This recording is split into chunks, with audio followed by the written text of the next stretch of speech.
Hello, my Mercurial mercenaries. Let me just say the comment that this video is all about right now, because I don't use notes or there's a channel where the guy uses a teleprompt, isn't there? An auto cue. Can you imagine that? I don't use any of that, so let me get, while I can remember it. The quote is, always hated a drummer who looks like he's straining when he's playing MOR rock. That's the quote. Now, okay, now that I don't have to keep remembering that, let's rewind and talk about what I'm talking about. I watched the Foo Fighters headline Glastonbury last night on the TV. It's over there. Is it currently on mute? Hang on. No, it's switched off. It's switched off. And as I'm prone to do these days, I was also flicking through remarks on a forum as I was watching. So I was watching and doing that. And let's get it out of the way right now. I thought Foo Fighters were great. They're not one of my favourite bands or anything. I don't own anything by the Foo Fighters apart from the very first single that Dave Grohl released. The very first one had a gun or something on the cover. Got that one. So in terms of being a Foo Fighters fan, I'm quite an early Foo Fighters fan, but then I'm not really a Foo Fighters fan. But I was looking forward to them headlining Glastonbury last night because do you know why? Because whether you like them or you don't like them, there's one thing they've got, and it's bloody energy and enthusiasm. And I knew they would win the Glastonbury crowd over. At one point during the gig, Dave Grohl says to the crowd, hands up who hasn't seen the Foo Fighters. He didn't call them the Foo Fighters though, he called them the Foo Fighters. He said, hands up who hasn't seen the Foo Fighters before, and basically everyone put their hands up, apart from the very first row. And you could tell that he saw that as a challenge, and sometimes with unfettered energy, you can win people over. And he won them over. A sea of people. Energy. So I'm flicking through, and I read this comment saying, always hated a drummer who looks like he's straining when he's playing MOR rock. Now, there's two things there, isn't it, that's kind of having a go at. It's really slagging the Foo Fighters off by calling them middle of the road. Now, I don't know if you guys know the Foo Fighters at all, but when you watch them live, they're not middle of the road rock. Look, they're not Napalm Death. They're not Extreme Noise Terror, Nail Bomb, whatever, but they're not middle of the road.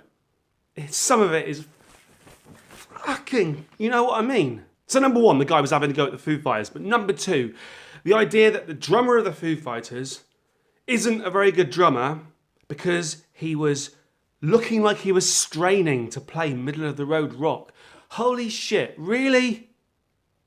That just says to me, that's the youth of today's written that. Some youngster who's got ideas above his station. Someone who thinks that if you're really good at something, then you don't struggle or strain to play it. If you can just calmly do that, that's better than someone doing that. Bollocks, mate. Bollocks. I felt like typing that on your stupid comment, on your stupid forum. I felt like typing bollocks. I didn't. Should have. Didn't. I thought, I'll save that up for a video. I might even save it up for a video one day after I threaten to quit, and then just put a video out there.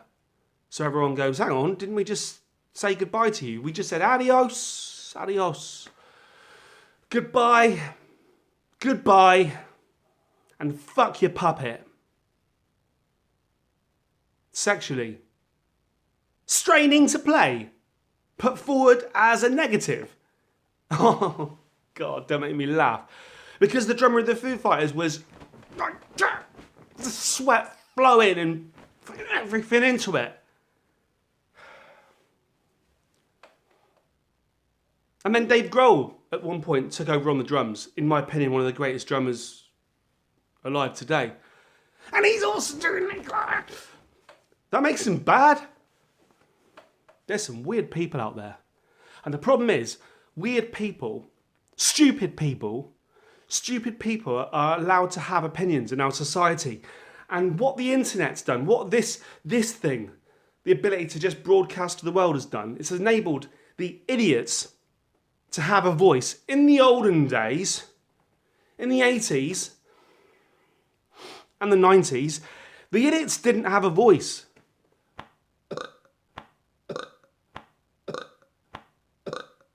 They didn't have a voice.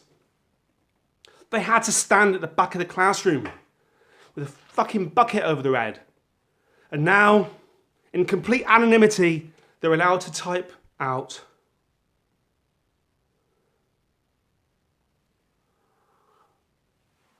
I've forgotten what the comment was now. What was the comment, my mercenaries? Always hated a drummer who looks like he's straining playing MOR rock. He's allowed to type that. He has freedom of expression. He has the freedom to do what he likes.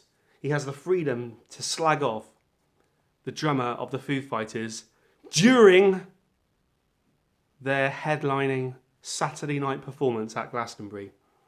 Looking like this straining. You know a band that I quite like, and I quite like them all because of the straining. Straining, it sounds like laboratorial, I don't mean it like that. There's a band called Haim, I think it's pronounced Haim. 3 sisters, I think.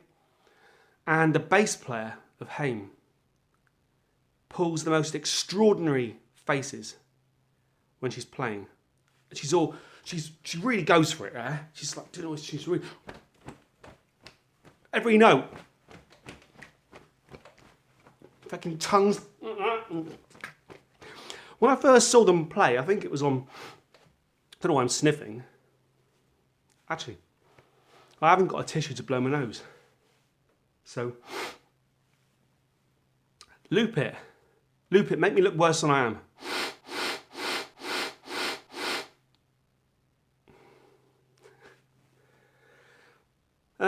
I think I first saw one on Jules Holland show. And my first reaction was, what is she doing? What? You can't take your eyes off the girl. What is she doing? What is she doing? The bassist of Haim, what's she doing with her face? What's she doing? And then after you've got over the what's she doing, you watch her more and more. And then when they're on something else or playing somewhere else, you're waiting to see it. What's she going to be doing with her face? And it's brilliant. It's brilliant. She makes the band. Always hated a bass player who looks like she's straining when she's playing MOR pop. Fuck you. Do you know what? One of the most disappointing experiences musically I've ever had. It was when I went to see Judas Priest would have been about 11 years ago. Judas Priest. Now, Painkiller by Judas Priest, that was an album released around 1990, is one of my favourite metal albums. I really, really like it. And it starts with a song called Painkiller, with the most extraordinary drum kind of intro by a guy called Scott Travis. And so I had the opportunity 11 years ago to go and see Judas Priest, to see Scott Travis with Judas Priest, to see someone I kind of idolised because of the song Painkiller. I'll be honest with you, because of that song, kind of idolised him. Got to see him live, was looking forward to seeing him live, and he let's just say this, he didn't strain to play the songs. In fact, he played all the songs perfectly fine, I think, and he managed to do them all just like this. Didn't break out in a didn't break out in a Strat or a Stetson. Didn't break out in a sweat. His hands were doing this, I expect. I think they were doing that. Yeah.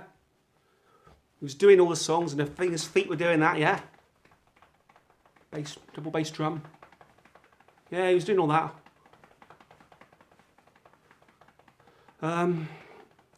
Totally pedestrian, bored the shit out of me, and I just thought, why?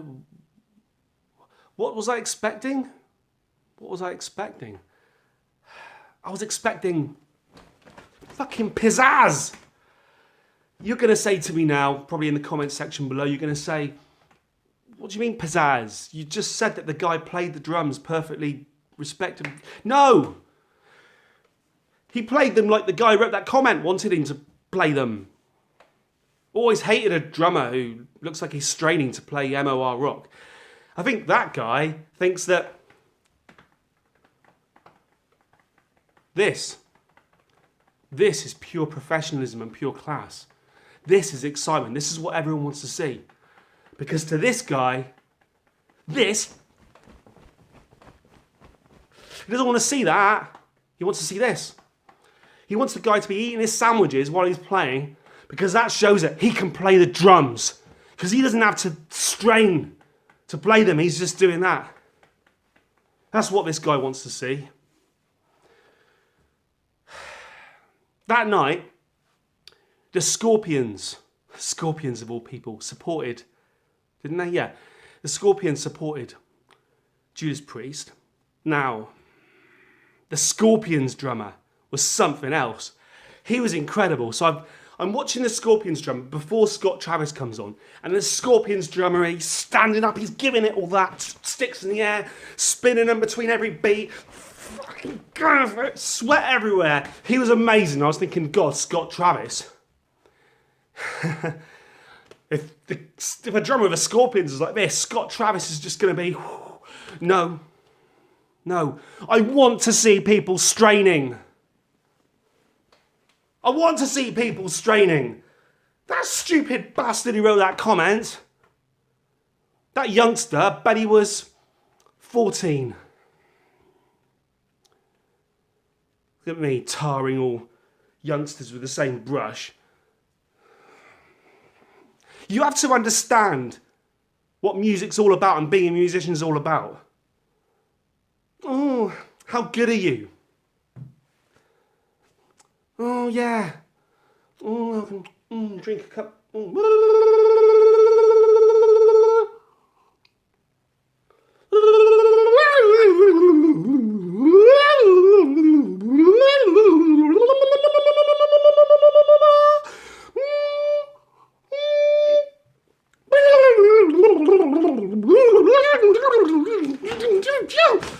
Oh, that was brilliant. Thank you. That's fucking brilliant, that was. Especially like the way you drank a cup of coffee during it. Very relaxed. Very relaxed. A 14-year-old commenter on a forum during the Foo Fighters performance, he'll love that. He'll love that.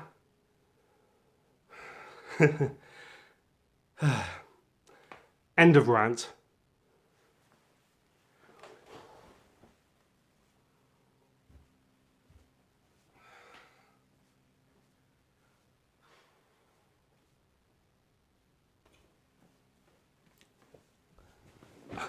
Look, if you're still here, I had a bit of a down day yesterday, all right? And it didn't really culminate with me doing my suggestion of quitting. That was something that's been ongoing. I don't seem to... Time, it's one of those things. Having the time to do things with your life and having the time to do this takes up so much time. And I don't want to make too much of that because that's another violin thing. But I thought maybe there's other things I should be spending my time doing.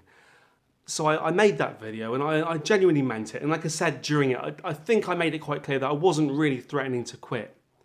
I'm not one of those people. I was just being honest. But what also happened is I had some Chinese food takeaway for the first time this year. Yeah, for the first time this year. And I drank some Jack Daniels. Went into my studio. I switched the record player on. and I put on Exile on Main Street by the Stones.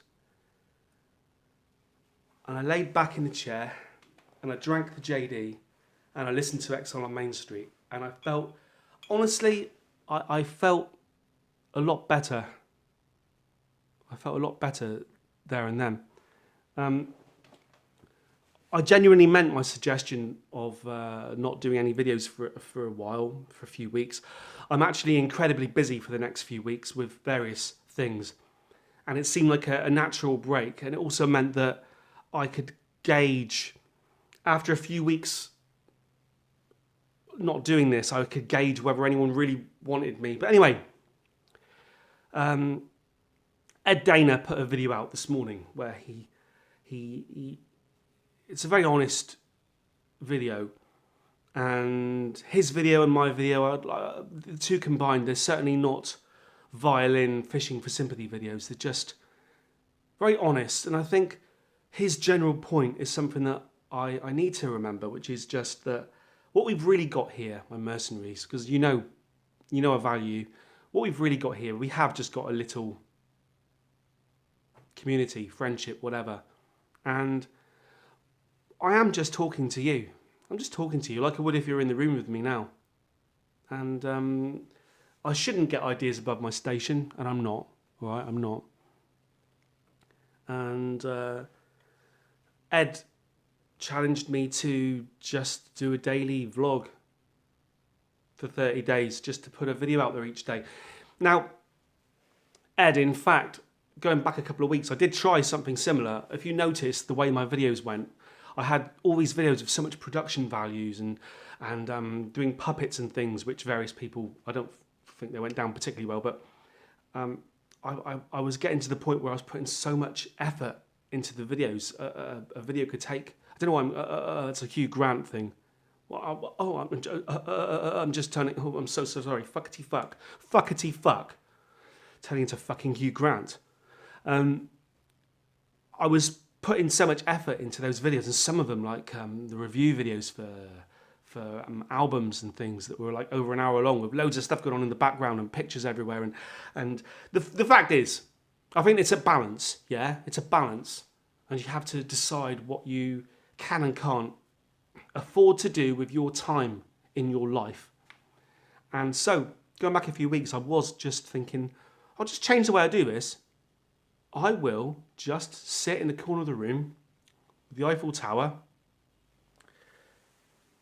I was going to do a bottom joke there, where Eddie puts the bottle down his pants and says, "Hey ladies, have you seen the Eiffel Tower?" No, "Hey ladies, would you like..." Wait.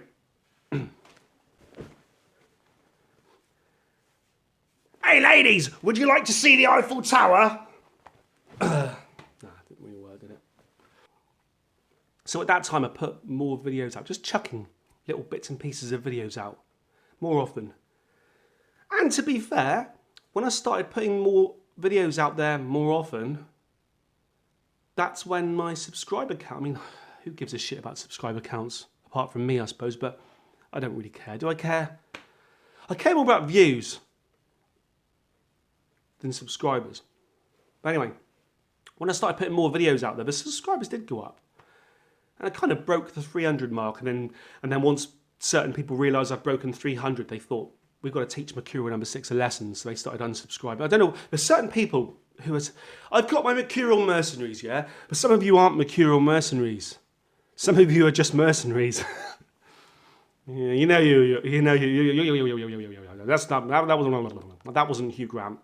Some of you, I'm doing now. Let's have some more decaffeinated coffee. It's decaffeinated, that's the thing. It shouldn't be making me go, it's like the episode of The Prisoner. Some of you are just mercenaries. You know who you are. I'm having trouble saying you know who you are. Well, I said it then. You know who you are. I know who you are. Maybe I don't. I don't care. I don't care. Do you know what? Interaction is interaction. So, I've always said, when I've made music before, I've always said, do you know what? I genuinely mean this. A lot of people say what I'm about to say and they don't genuinely mean it.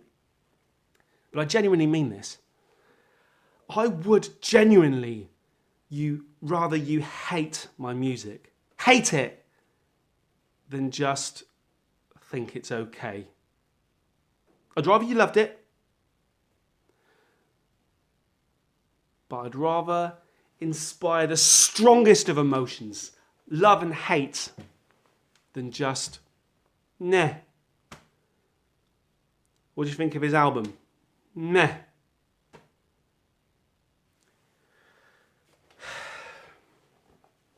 So Ed Dana put a little challenge out to me. He said, how about Mercurial number 6? How about you just put out a video a day, a vlog a day for 30 days? And my initial reaction was, no, I'm going to have some time away from it, like I said I would. Can't immediately go back on my word. How weak does that make me look? And then I just typed onto his video a second ago. I just said, yeah, okay, let's give it a go. Maybe I can't really do it because I'm too busy at the moment, but I can at least try. I mean, no, try. No. I can at least just carry on. But maybe a vlog, you know. But the vlog, what's the vlog today? The vlog is that I had Chinese food, drank some Jack Daniels, listened to Exile on Main Street, and it made me happy. That made me happy. Temporarily, but it made me happy. So I think we'll end today's bullshit there. But thank you, my Mercurial mercenaries. Just keep watching, I suppose. Thank you, Ed Dana, for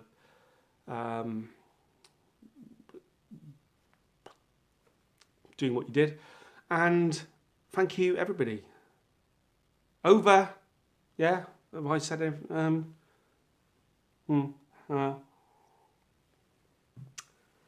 Well, fuckity fuck.